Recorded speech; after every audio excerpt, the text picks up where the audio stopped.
es dar y amar. ¿Qué tal? ¿Cómo están? Qué gusto comunicarme con ustedes para invitarlos a colaborar para la colecta diocesana que vamos a hacer el sábado 12 y domingo 13 de agosto.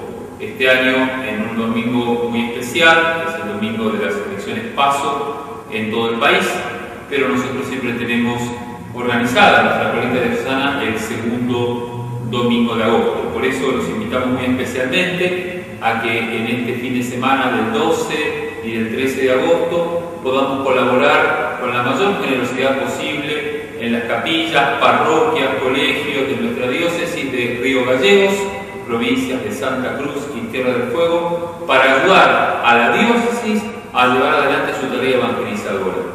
La parte económica en la iglesia es muy importante porque sin el dinero necesario para llevar adelante las obras de evangelización se hace imposible el anuncio del reino.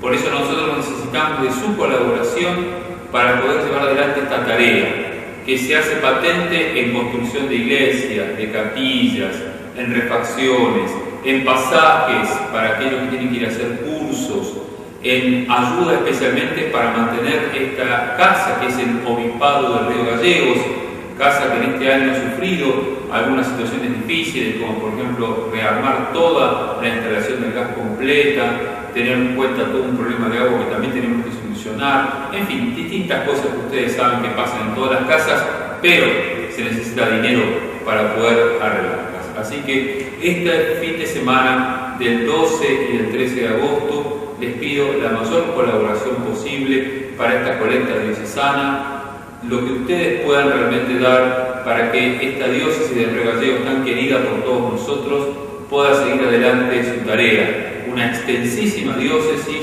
muchísimos kilómetros por recorrer, pero bueno, con la ayuda de ustedes vamos a poder llevar adelante siempre esta tarea evangelizadora. Muchas gracias desde ya, porque siempre han colaborado con la colecta diocesana. Les pido también volver a colaborar este año 2017, 12 y 13 de agosto. Dar es